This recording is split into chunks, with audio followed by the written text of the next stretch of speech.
You needed to break, not because you're weak, but because of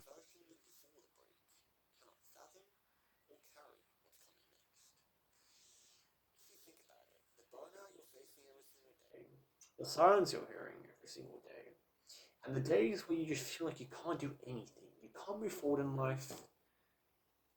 Those are the legendary moments you have to see, not as setbacks, but as recalibrations of your frequency and of your reality to exactly get to where you want to be. Because you cannot rebuild from motivation. You have to rebuild from complete exhaustion. You have to see every single part of yourself shatter, and you still have to choose to get up again and again every single day, even if it's slower than the previous time.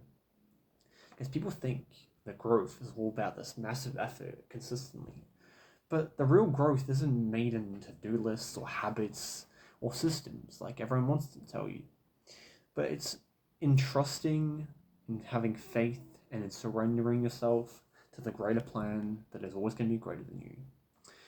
And that's the moment when you stop forcing yourself, you start healing. When you stop trying to do things and when you let things come to you, you don't have to try, you already do them. And if you think about it, this is the quiet part of the story, the part where no one applauds you, where no one sees you, but only you remember it.